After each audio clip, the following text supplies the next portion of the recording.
to help save us. And Republicans are ignoring the fact that Russians interfered with our elections and are attacking the FBI and the rule of law, which is always the Republican strong suit, as well as blowing apart the budget.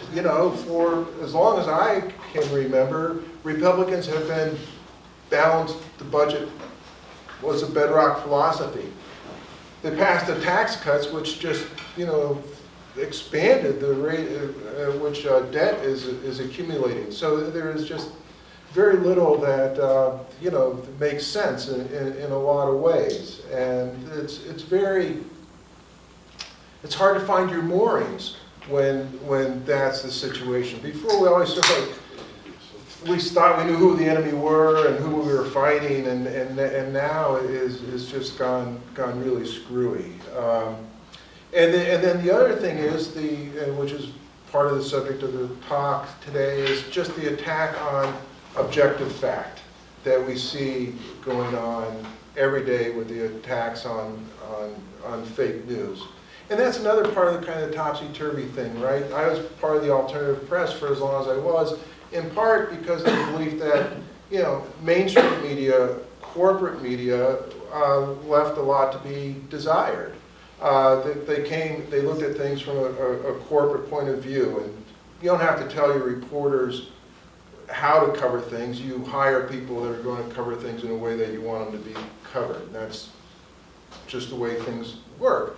But again, we're looking at the Washington Post and the New York Times. The New York Times especially helped lead us into the Iraq War. Now we're looking at their reporting, and I think it's been really stellar reporting on uncovering all the things that's going on with the Trump administration. So, but what do you believe and what do you not believe is a difficult thing to decide a lot these days.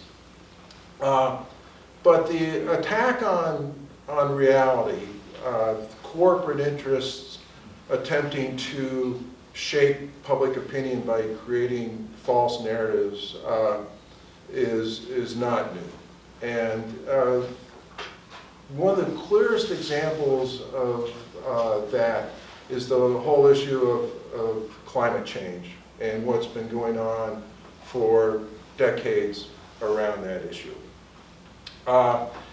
Now we're at the point where we're seeing the effects of climate change.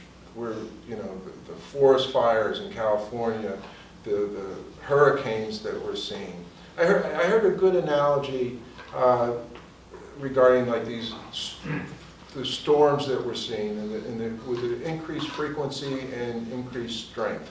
And the person equated it to baseball, and especially the 1990s, when a lot of players were using performance-enhancing drugs, and they were breaking home run records. And those same people would have been hitting home runs were they not doing steroids, but they were hitting more home runs and they were hitting them further. So you couldn't really attribute any one home run to the steroid use, but when you look at the pattern of what's going on overall, you say, well, steroids are causing this to happen. And it's the same way with climate change. And you can't attribute any one hurricane or forest fire to climate change, but when you look at the pattern of more and stronger, then you say, well, there's a correlation between the two. But we are at a point where the person in the White House still denies that climate change is even occurring, and shows his idiocy by equating weather to climate. But there's a reason that a person that is doing that is in that office. So, and that as where the nuclear issue does come into play in regard to climate change, as alluded to earlier, is as the effects of climate change become more and more pronounced, and even the deniers can't deny it anymore, then there is going to be increased impetus to get away from fossil fuels. And I think that it's, people in this room are pretty clear that that's going to ramp up renewed pressure to bring back nuclear. So that's certainly where nuclear fits into this issue. I just thought it'd be interesting, like looking at the issue of climate change, right? And how we're at where we're at is just the history of itself. So this is from a timeline, which is in the early 1800s, the level of CO2 in the atmosphere was recorded at 290 parts per million. By the end of the 1800s, there were the first calculations of global warming from human emissions of CO2 started to enter the scientific record. So, we're going back well over 100 years where scientists started to raise concerns about what one of the environmental ramifications of the industrial age that started to gear up in the 1800s. So by the end of the 1800s, we're really seeing what's happened with, all the use of coal to fuel industry and transportation, what the effects of dumping the CO2 in the atmosphere are. So by 1938, there was the first scientific papers saying that greenhouse global warming was underway. 1968, studies suggest the possibility of collapse of the Antarctic ice sheets. 1971, there was a conference of leading scientists reported danger of rapid and serious global change caused by humans. Call for organized efforts to start researching and addressing the problem. That's 1971. 1985, researchers announced that global warming may come twice as fast as expected, and that there was an international conference consensus among experts that some global warming seems inevitable. So that, they're saying now, okay, this is not, might happen, it's inevitable that this is going to happen. And again, they're already seeing some evidence of it happening. This is 1989. The fossil fuel and other U.S. industries form the Global Climate Coalition to tell politicians and the public that climate science is too uncertain to justify action. So that is when we start to see the first industry organized effort to start to do a counter-narrative to the scientific facts that continue to build and been building for a century at that point. And so that's when they say, okay, what they did was they took lessons from the tobacco industry and actually used some of the same PR firms and fake grassroots groups to start sowing doubt, because they didn't have to convince people that climate change, human-caused climate change wasn't happening. All they had to do was create doubt. As long as there's doubt, then you're not going to be able to get the support necessary to make the changes that are needed. And so that's when you start to have the fight between reality and industry-shaped narrative. By 2009, many experts were warning that global warming is arriving at a faster and more dangerous pace than anticipated. One of the reasons that the models were underestimating the rate and severity of the changes, the difficulty in taking into account what they call the cascading effects. And so, like when the ice sheets begin to recede, exposing more water to the sunlight, then instead of that light being reflected back, it gets absorbed, and that causes the water to heat up faster, which then causes the ice sheets to melt faster, which then causes the more sunlight to be hitting the water. And the forest fires, those forest fires are putting carbon into the air, which then is going to create conditions where there's more forest fires. So it all starts to build on itself, and as it builds on itself, it starts going faster. But predicting that is a very difficult thing. So that is why there's been a lot of consistent underestimation of the degree to which the change is occurring and the speed with which it's occurring. 2015, researchers find collapse of West Antarctic ice sheet is irreversible and will bring meters of sea level rise over future centuries. The Paris Agreement was signed that same year. Now, our new president has pulled us out of that agreement. But also in 2015, the amount of carbon in the atmosphere for the first time in recorded history is over 400 parts per million, which is kind of like the point, almost a tipping point that's been warned about. So we're there. We've been there for several years. So obviously the scientific record is long established and very clear. But you still have now, according to the most recent surveys I've seen, one might be a couple years old, only 52% of Americans believe that climate change is occurring as a result of human activity. A higher percentage think that climate change is occurring, but what I have these discussions with people sometimes.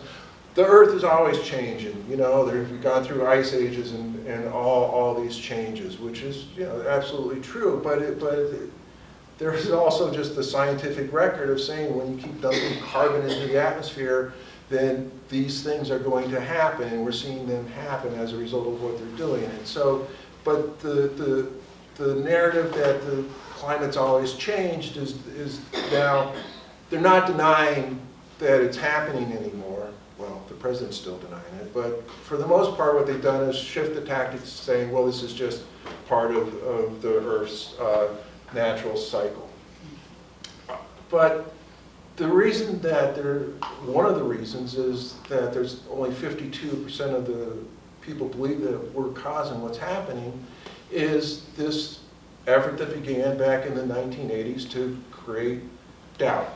And so the industry, using long-established public relations tactic, which is effective public relations is when you don't know where the source of the information you're getting is really coming from. It's important a lot of times when you're dealing with something like the nuclear industry or the coal industry or the oil industry, people have an idea that those industries don't necessarily have our best interest always at heart. And so what they have to do is disguise the source of the information that's being put out. So they create these fake grassroots groups. The AstroTurf is what one name that's used to describe them is. They might look green, but they're fake. And this is a piece from The Guardian in 2006, which says that 124 organizations that have taken money from Exxon, so Exxon itself was funding 124 groups that were all in their own ways trying to debunk anything going on with climate change. And some of the biggest ones are groups like the Cato Institute, the Heritage Foundation, a group called the Center for the Study of Carbon Dioxide and Global Change. And a lot of what they do, they wouldn't just outright lie, but what they would do is what this person described as selection, not invention. So they would find one contradictory study and then promote it relentlessly, even when it was proved to be debunked. And it's sort of like the way Fox News works. They just pick a few issues and just hammer it all day long. And until it's like, I've seen it with members of my own family. It's like you get brainwashed, you just hear stuff repeated over and over and over again. You're not getting any other your news from other sources, and you just believe even the most outrageous things you believe to be true. Like, I have conversations with people about climate change, and it's like, you know, it's all just a myth being perpetrated by the green industry that, you know, wants to cash in on this, as opposed to the fossil fuel industry, you know, which is how many more times more financially powerful than this, you know, industry struggling to get off the ground. It's, I mean, it's lunatic, but that's, a lot of people believe that. And one of the things that I came across when I was researching this is that it was a scholarly study, and they made the point that it's not just all the disinformation that's being promoted by the fossil fuel industry that cause people to believe it. There's also an ideological point of view that, you know, people that believe that, you know, government should be reduced as much as possible, and, you know, should just let capitalists bring us all to riches. The whole climate change issue and the need to regulate capitalism and not let it just run wild is a threat to, like, the whole basis of their ideological thinking. And so that is another reason that they are prone to reject fact, because it would cause them to have to question their own deeply held, cemented ideological beliefs. And so rather than, you know, have the intellectual bravery to you know, acknowledge that you might have core beliefs that are wrong, it is just, well, then I just deny something, even no matter how factual it is. And so that's another thing that we are dealing with. What makes it the industry tactics all the more pernicious is that, at least from the 1980s, they knew themselves what was going on. And we know this now because of reporting that disclosed documents from both Shell and Exxon that were created during the 1980s, that their own scientists were talking about what was going on in relation to the release of carbon into the atmosphere and climate change. There was an internal report by Shell in 1988 that found that CO2 could double by as early as 2030, and they did not dispute links between their products, global warming, and ecological calamity. On the contrary, their research confirmed the connections. So there was no doubt. There should be, you know, there should be no doubt anywhere. You know, once this information comes out, it's like, oh, even the oil companies were saying this is going to happen. So, but even though they knew it, they still continue to put massive amounts of money into efforts to convince the public that what is reality wasn't really happening. And between 2003 and 2010, well, you know, almost, you know, 2 decades after their own science told them the calamity that awaited humanity if they kept doing business as usual, over those 7 years, more than $500 million from 140 foundations went to fund climate deniers.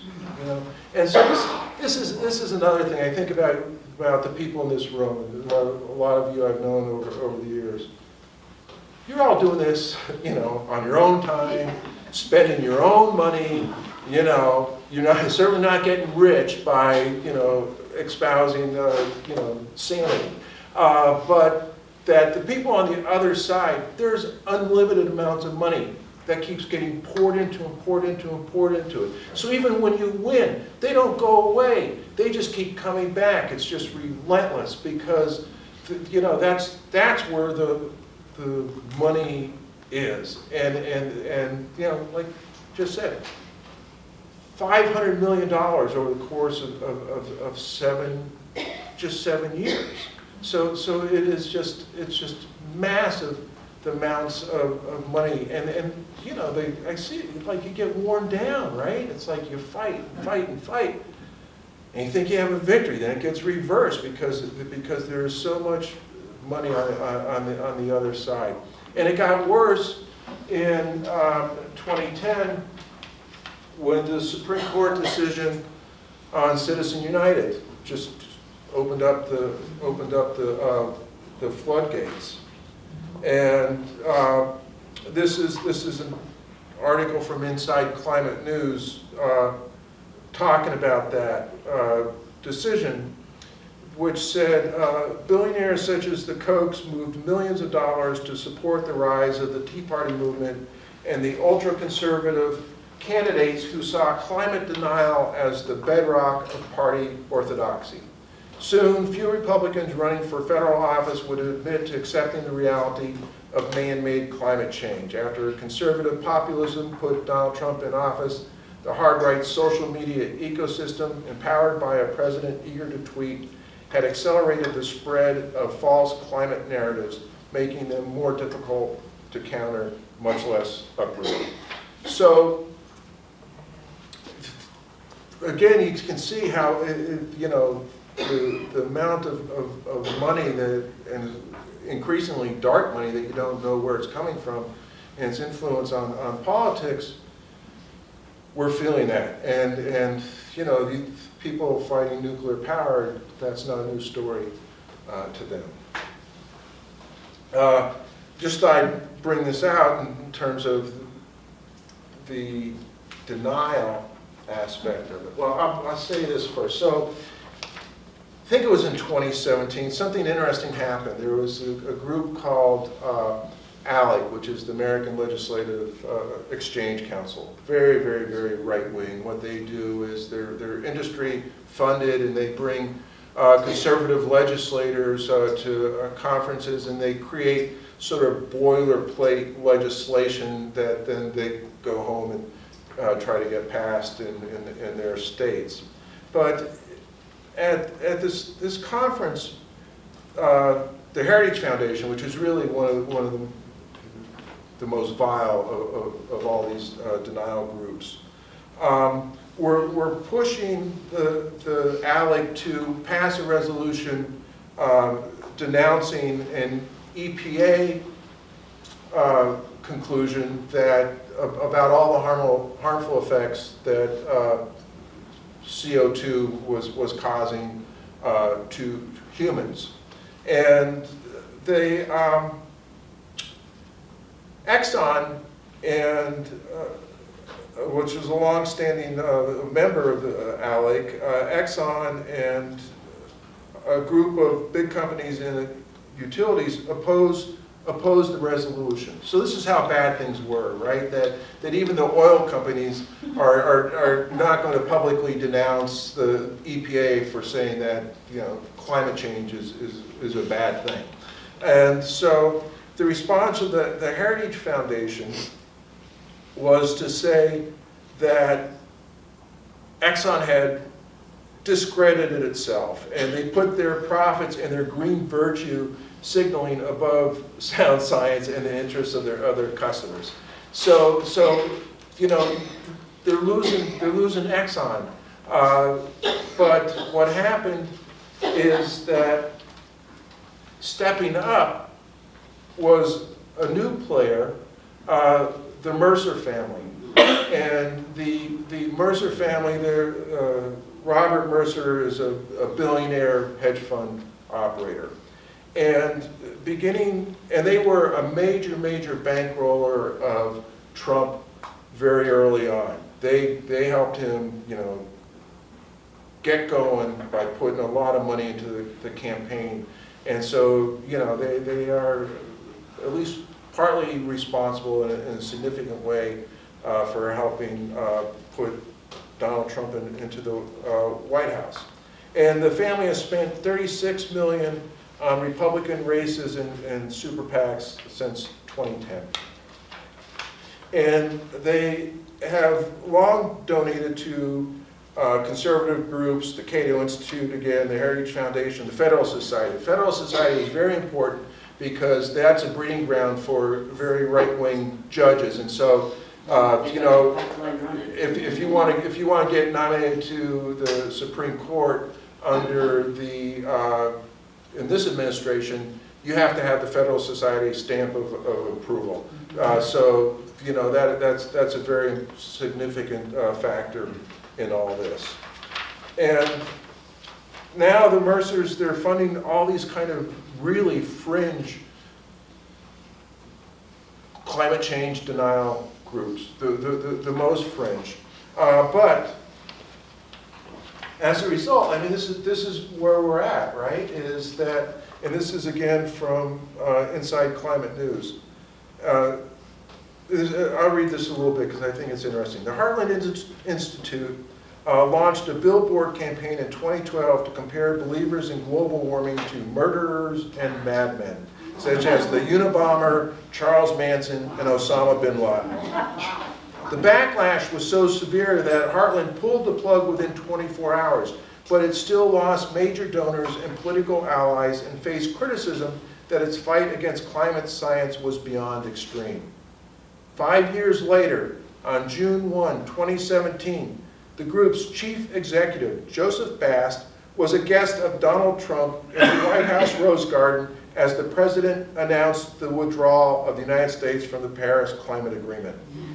Heartland's rebound is striking. Its ascent into the Trump administration's orbit, where it now advises the Environmental Protection Agency on climate change issues, marks the most dramatic success yet in a decades-long crusade, first funded by fossil fuel money, against the mainstream scientific conclusion that human activity is warming the planet, inviting disastrous consequences. Hundreds of millions of dollars from corporations such as ExxonMobil and wealthy individuals such as billionaires Charles and David Koch have supported the development of a sprawling network which includes Heartland and other think tanks. So they've been given new life under this administration. This didn't come out of nowhere. Trump was taught how to say these things on climate by Heartland and the Competitive Enterprise Institute and other think tanks. They maintained this denial space in public policy dialogue. And you can definitely credit Exxon and Koch brothers' money for giving the think tanks a megaphone. Now it's the Mercers that's really given that megaphone. And part of what's going on is this new tactic saying putting all this carbon in the atmosphere is really a great thing because, you know, plants need CO2. And so it's going to be like a new, lush, greener world because of the benefits of pumping all this carbon into the atmosphere. So that's the new tactic that they're taking. And so, again, this is all happening within the context of every day being told by our president that reality is not reality. You know, that news is all fake news as long as it's detrimental to him. If it's detrimental to him, then it's automatically fake news, no matter how it's sourced, no matter what documentations might be producing it. It's all fake news. And so this brings me to the other aspect of the talk, which is fascism. Yeah. And you know, in my 30-year career as a newspaper reporter, editor, I don't think I ever used the word fascism in describing someone as a fascist. It's like equating someone to Hitler. You know, it's such an extreme thing that you know, 90% of the people that are hearing that, they're just going to shut off. Oh, this person, you know, they're just not rational. They're extremists if you're calling someone a fascist, right? So I avoided doing that because I thought it would, you know,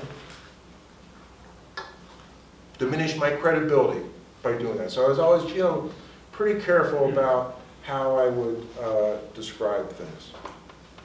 So, but, you know, back to the lies, let's see, the latest number, this is from January 2019, you know, Trump has made 7,645 false or misleading statements. It's gone up. Yeah, oh, It's it goes up every Coming up year. on 9,000 now. Yeah, you know, it's Yes. like, you know, you just need a ticker to keep track of it. And this article talks about how exhausting it is for fact checkers to try to just keep on top of it. And, you know, one of the most attacks have been on the Mueller administration.